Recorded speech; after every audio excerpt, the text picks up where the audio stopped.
عليكم ورحمة الله وبركاته وشانل تقوى سوماليا شانل قيبتي برنامج كدينيga ahay oo labaad iyo Ramadaan ki labaad Ramadaan mubaarak channelka subscribe like share samee commentigana hoos ku reeb bismillaahir rahmaanir rahiim Assalaamu calaykum waraxmatullahi wabarakaatuh kusoo dhawaada channelkeena taqo Soomaaliya channel maanta iyo video cusub insha Allah taala video oo baran doona insha Allah taala xaas kamid ah xaasaska nabigeena calayhi salaatu wasalaam ku salli nabiga insha Allah taala baran doona maanta waxa baran doona insha Allah taala Salama waxaa baran doonaa hijradeeda waxaa baran doonaa dhimashadeeda waxaa baran doonaa yee tahay Salama iyo insha Allah taala maxaa ka faa'iidi doona qisadeeda magaceedu waxaa la ahaa Hind bint Umayya bin Mughira bin Abdullah bin Amr bin Makhzum ala dhaha waxayna ilmo adeer yihiin Khalid bin al-Walid Sayfullah waxayna amiir aw xataa ilmo adeer kale yihiin Aba Jahl Aduwallah Salama waxay ahayd radiyallahu anha jiilka ugu horeeyay ama dadka ugu horeeyay oo islaamay ahayd oo yani ka haajiray Makka ila al-Madina laakiin hijradeeda ugu horeysa waxay ahayd ila ard al-Habasha يعني waxay ahaayeen dadka ugu horeeyay oo ard al-Habasha aadeen waxayna israaceen ninkeeda Abdullah bin Abd al-Asad ee israaceen al-Makhzumi sidoo diintooda oo u badbaadsadaan laana waxay arkeen xumaato badan yani dhib badan ay ka soo kulmeen dadka degnay Makka fa waxay noqdeen ninkeeda dadka koowaad oo u haajiro ard al-Habasha oo aado sida u tagaan yani meesha waxa jooga malik caadil sida dhamaanteen oo ognahay oo la dhahay an-Najashi Salama radiyallahu anha waxay haajirtay laba hijrad oo kala ah waxay ka haajirtay min Makka al-Mukarrama ila ard al-Habasha iyo min ard al-Habasha min Makka al-Mukarrama ila al-Madina sababtay u haajirtay waxa kamid ah sida hore niigu sheegay dhibka iyo rafaadka ay ka soo martay kufaarta waxayna ahayd yani naagta ugu horeysa oo ard al-Habasha tagaan ee ahayd dadka koobaad oo u haajiraan ard al-Habasha sida hore niigu sheegay ninkeeda sida aayada kariimka ee u dhahday falladina haajaru wa akhruju min diyarihim wa udu fi sabili wa qatilu wa qutilu la ukaffaranna anhum sayi'atihim wa la adkhulannahum jannatin tajri min tahtiha al-anhar thawaban min 'inda Allah wallahu 'indahu husn ath-thawab Salama radiyallahu anha waxay ahayd naag oo sharaf weyn leh oo nasab fiican leh oo yani dad carab fiican ka dhalatay oo ay ahayd fanastiixada meeshan ku jirto waxa waay markaan gabdhaha haday niman guursanayaan inay ninka guursan ahaantiisa shakhsi ahaantiisa inaa guursan oo laakiin guursatid familko ka yimid asalkiisa intoo ka yimid tarbiyadiisa wixiisa dhamaan sidoo kale nimanka raga markay gabar ay guursanayaan inay fiiriyaan ehelka soo koriyawa ma hooyo balwad leh mise ado oo sakiir oo iska cabsan ama dad taarikin salaad miya oo salaadaba aqoonin oo salaada iyo dhikarka Ilaahay guriyooda ka jirin mise waxa waa gabar fiican oo diinta ku toosan mar walba waxa laga rabaa qofka guursanaysa inay gadaasheed wixii ka dambeeyay aragtid nin ha ahaado amba naag ha ahaato markay ka soo noqdeen ee rabteen inay ka haajiraan min Makka al-Mukarrama ila al-Madina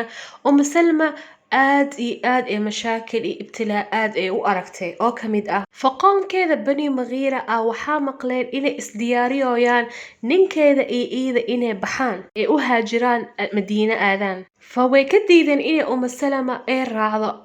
raacdo ninkeeda markay yani ay diideen waxay maqleen banu Abd al-Asad ay maqleen banu Abd al-Asad waxa waa qoomka ninka waay fa waxay u diideen cunuga yariiska Salama inay yani oo wataan ay diideen markaasay Salama radiyallahu anha qoomkeeda Bani Mughira ee la joogtay ninkeedana kaligiisoo markaasiyad yani shamilki dhan familki usradii dhameed kala tafaruqday fa hooyadii waxay la jirtaa ehelkeeda la jirtaa cunugina wuxuu la jiraa ehelka aabihii la jiraa ninkini kaligiisa wuxuu u haajiray Madiina fa Salama radiyallahu anha ooyin kaligeeda meel soo istaagtay waxay sameeysan malahan markaasay ooyin nafsiyadeeda mar walba xanuunsanaa jirtay yani waxay u xanuunsanaa jirtay cunugeeda oo ka dheer iyo ninkeeda oo kaligiisa baxay waxayna saas ahayd wallahu a'lam hal sano markaas saasoo agmaray nin oo qoomkeeda kamid markaasoo u naxariistay soo ninkii wuxuu u tagay qoomkii markaasoo wuxuu dhahay yani alaa tutluquuna sabiila hadi lmiskiina yani gabadha naagtan xurnimadeed miskiintan xurnimadeed ma siisiin oo dhahaya wuxuu u dhahayay fa inakum faraqtum baynaha wa bayna zawjiha wa bayna waladaha yani waxaa kala dheereyseen iyada iyo ninkeeda iyo cunugeeda markaasoo qoomku waxay dhaheen ilxiqii bizawjik in shi't yani bax ninkaaga aad hadaa rabtid markay naqleen banuu cabdilasad markay maqleen saasna oo ahay familka ninkan ah markaasay cunugeeda u soo celiyeen fa isku markii way baxday markaasee umu salma radiallahu canha yani safarkeedii waxaas dhan ee sheegtay waxay dhahday fajahaztu raaxilatii wawadactu ibnii fii xajrii yani waxaa diyaariyey waxay ku dhoofleed baciirkii diyaarisay fa cunugeedna dhabtay saaratay ثم خرجت أريد زوجي بالمدينة فوحا أبهنا إن مدينة آذى علشان ننكذا سيدي أضبا كعضو وما معي أحد من خلق الله قفل الصعد إلهي أبورنا مجرين حتى ساس إهد فوحي أركت عثمان بن طلحة أركتي فوحي أدهي أنت أصعدتها يعني إلى أين مركاسي أم سلمة رضي الله عنها وحي لهذي ننكي يا رب أوجو مدينة مركاسي وحي أدهي قف ما قول الصعد مركاسي وحي لهذي لا والله qof ila socdo ma lahan ilaa ilaahay subxaanahu watacaala iyo cunugayga markaasaa ninkii naqwadi qaaday yani wuxuu arkay xaalkeeda markaasoo wuxuu dhahay wallahi laa atrukik nimankaa tagaayoo dhahay fa ninkii waday ilaa dadkii dhammaay waxay dhahdeen ma arkin weligeen nin oo carab ahoo ka fiicnay asaga ilaa ay ka gaareen madiina almunawara takhayula naag diinteeda usoo baxday oo amarka ilaahay amarka rasuulka calayhi salaatu wasalaam usoo baxday min maka ilaa madiina kaligeeda qof la socon ilaahay subxaanahu watacaala oo kusoo tawakushay sidee bes diinteeda usoo badbaadsato yani cibrada meesha ku jirta arka anakan hadda meeqa arkaynaa dad lacag badan heesta arkaynaa hanti badan qabana arkaynaa oo maka iyo madiina weligooda xataa aadin markay madiinada ay imaadeen yani waxay arkeen meesha qaryada bani cabdi cawf ee arkeen markaas wuxuu dhahaya ina zawjaka fi hadihi alqarya yani ninkaaga wuxuu joogaa qaryadanoo joogaa salamana meeshuu joogay markaasay abu salama iyo uma salama ee is arkeen maca cunugooda yariiska ahaay ee farxadii iyo familkii iyo diintooda kusoo wada faktay meesha isku wada arkeen marka waxay ahayd ghaswat uxud ninkeeda dhaawac aad u halis yani dhaawac aad وحلس سو جاري وداوعيو كنت رضي الله عنه هذا ابتلاء كلا كداعي أم سلمة رضي الله عنها فننكي يا كتاج السند كيا كتاج ظهر كيا كتاج ننكي إسل صورة فاذين إسل صور ابتوذين أو أنت لن إماذين يعني أنت لن إسل سو جارين كتاج فعفر عرورة هيستي برا وسلمة وعمر يدر هيستي فالما يري هيستي فإذا نون يعني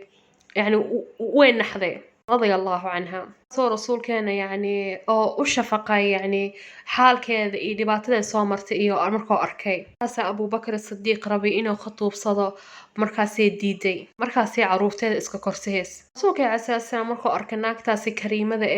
oo mu'minada oo saadiqada oo wafiyada oo saabirada oo wadankaas ka soo dhoofto kaliya imaado inta timido yani caruur yar yaran haysata rasuulka calayhi salaatu wasalaam naxariis aawadeed oo u guursaday عليه الصلاة والسلام رسولك عليه الصلاة والسلام وحو قرسل أم سلمة سنة كأفراد وهجرة كان أهد دمر آد وقروح بدنه شرف في عن له نصف في عن له مسكح آد وين له ده أهانتنا وحاجرت مركاسي صدن إيشان سنة أم سلمة وحيد أهذي رضي الله عنها سمعت رسول الله صلى الله عليه وسلم يقول وحامق رسولك عليه الصلاة والسلام أو دهايو ما من مسلم تصيبه مصيبة فيقول ما أمره الله إنا لله وإنا إليه راجعون اللهم أجرني في مصيبتي واخلف لي خيرا منها إلا أخلف الله له خيرا منها waxaa laga wadaa qof muslim ah oo musiibo ku dhacdo oo amarkiisa ilaahay subxaanahu wa tacaala oo u daayo oo dhahayo inna lillahi wa inna ilayhi raajicuun oo dhahayo allahumma ajirni fi musiibati hadi wakhlif li khayran minha illa akhlaf allah lahu khayran minha famarkuu wuxuu dhintay abu salama waxay dhahdeen muslimiinihoo yaa ka wanaagsan abi salama waa guriga ugu horeeyay oo u haajir rasuulka calayhi salaatu wasalaam فوحيد هذا واضحي الله سبحانه وتعالى وحو خلف كري أبو وحو بدل رسول الله صلى الله عليه وسلم فاسي وحيد هذا أرسل إلي رسول الله صلى الله عليه وسلم حاطب بن أبي بلتعة يخطبني له فاسي سلام حصادر حاطب بن أبي بلتعة سيدا أقول سيدا أم سلمة رضي الله عنها markaasay waxay dhahday إني كبيرة السن يعني qof weyn aan ahay وأنا غير waxaan ahay qof aad iyo aad u maseer badan yani waxaa ka maseeraa naagahaaga kale وذات عيال يعني caruurna haystaa kaasoo rasuulka عليه الصلاة والسلام wuxuu dhahiyay أنا أكبر منك يعني أنا وكاوينها وأما الغيرة فيذهب الله عز وجل يعني maseerkana إله سبحانه وتعالى kaa wadi doono وأما العيال oo dhahay فإلى الله ورسوله رواه مسلم أم سلمة رضي الله عنها waxay ahayd dadkii ugu dambeeyay ummahaat almu'miniin oo dhinta waxay ku dhimatay waxay ahayd da'deeda 9 sano wallahu ta'ala a'la wa a'lam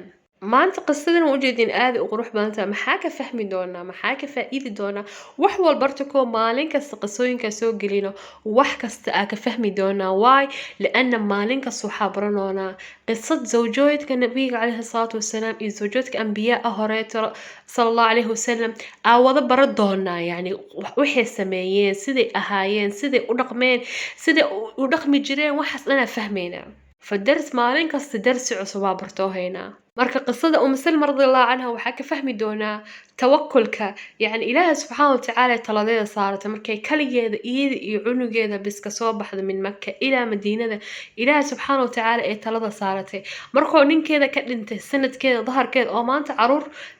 caruur yaryar ay haysato 4 caruur ay haysatay ilaahay subxaanahu watacaala ee taladeeda saarata asoo ilaahay wuxuu ugu bedelay rasuulkeena calayhi salaatu wasalaam marka qofka ibn aadanka muslimka waxa laga rabaa mar walba marka wax sameeheys ilaahay subxaanahu watacaala inaad talada saaratid maanta shopping hadaa aadaysid inaad ilaahay talada saaratid maanta hadaa wax sameeysid inaad ilaahay talada saaratid just waxa laga rabaa saacadaasaa taagan tahay waqtigaasaa taagan tahay daqiiqadaasaa taagan tahay inaad ka faa'iidido saacada soo socota aad ku fikirin fa ilaahay subxaanahu watacaala wax kasta qadaro tan kaleeta aa ka faa'iidi doono sida horeyta nigu sheegan waxaa waaye markaa qof aa baranaysid amba markaa qof aa guursanaysid waxaa qofkaas inaa fiirisid familkeeda laana hadhowtid famil markaa caruur ninkan aa u dhasho amba markaa caruur naagtan ay ku dhasho hadhowtid waxaa laga yaabaa inoo familkeeda famil fiican ahayn ilmaha ku daartaan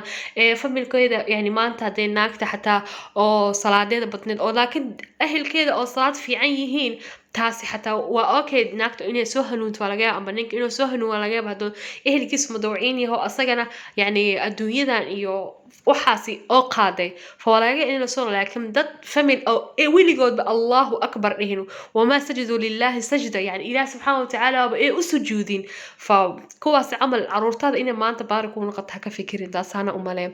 fa ilaah subhanahu wa ta'ala khaatimada Allah nagu wada toosiyo marka jannada noo wada baran ee videogan intaas oo ku egyahay dhamaantiin waan jeclaa wassalaamu calaykum waraxmatullaahi wabarakaatuh ku mahadsantahay daawashadaada quruxda badan جزاك الله خير سيدا هور ugu socdo channelka ka ilaawin subscribe like share السلام عليكم